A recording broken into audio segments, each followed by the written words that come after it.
You are watching Math with McMurdo. Here's your host, McMurdo.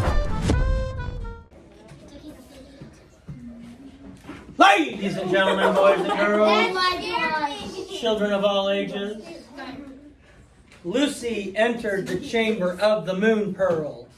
It was beautiful, but very tricky. See, the moon pearl was in the chamber, but there were also shelves and shelves of decoys. There were some number of shelves, and each shelf held some number of objects that might be the moon pearl. How many objects were on the shelves? So my question is, how many objects were on the shelves? So what would I do to figure out how many objects were on the shelf? Hannah.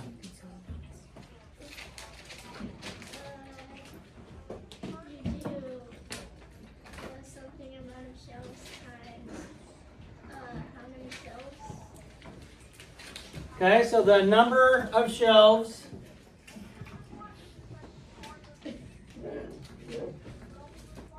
multiplied by the number of objects on each shelf. Is that what you said? Yeah.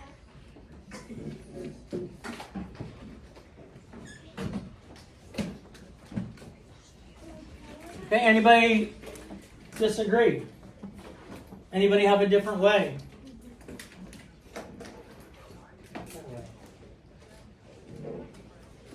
Yes, ma'am. I just have a question. I have an answer. So, would the moon pearl be part of the object? Yeah. All right. So we're all in agreement that number of shelves times the number of objects on each shelf? Yes. Okay. You guess.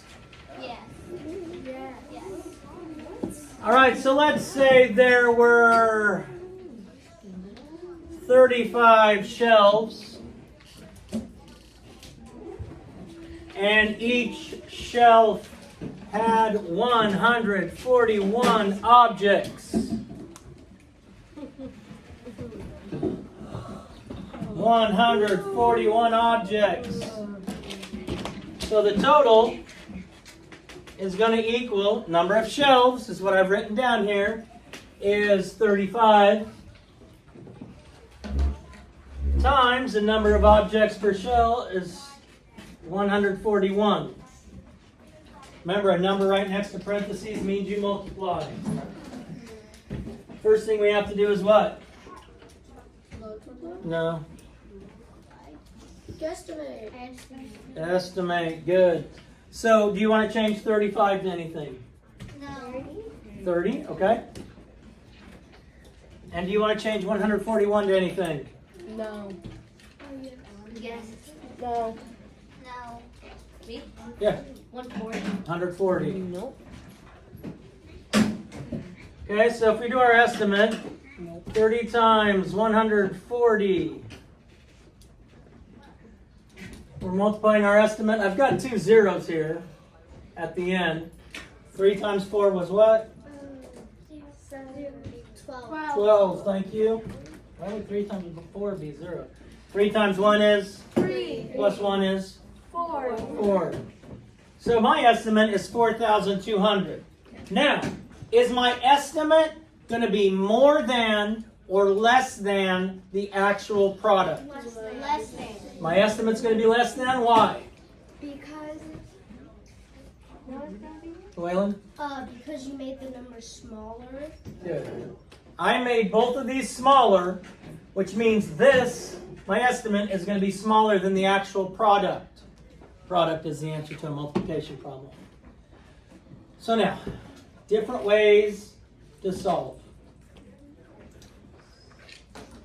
So I'm going to take, one way is 141 times 35.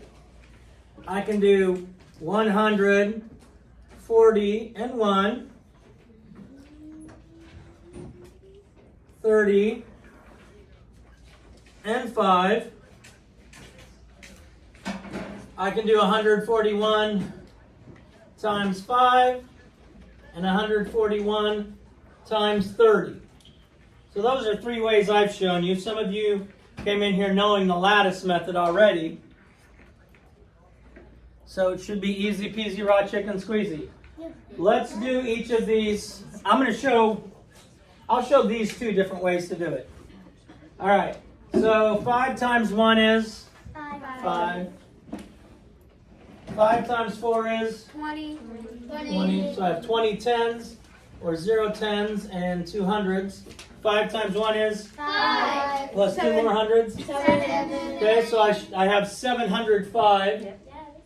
Okay, this 0 here, if I multiplied through all the way following the standard algorithm, it's going to be 0 times 1 is 0, 0 times 4 is 0, 0 times 1 is 0. And now I'm going to my tens place, so I'm going to have to put a 0 here. That's why I just bring this 0 straight down. Because that's what I'm going to get anyway, because I'm multiplying by the tens place, so there's going to be a 0 there. But let's go 3 times 1. 3. 3 times 4. 12. 3 times 1. 3. Plus 1 more. 4. 2. So then we get 4,230. And I would add these 2 products together. That would give me my answer as long as I did it all right. Yes, sir. Oh, I know the answer. Okay, cool. 30 times 100 is, what's 3 times 1? 3. How many zeros? 3. 3. So I'm going to have 3 zeros. 5 times 100. 500. 500. 30 times 40. 120. How many zeros? 1, 2. 2. So 1,200. 30 times 1. 30. 30.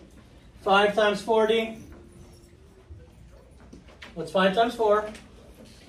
20. 200, because there's a 0 there. 5 times 1. 5.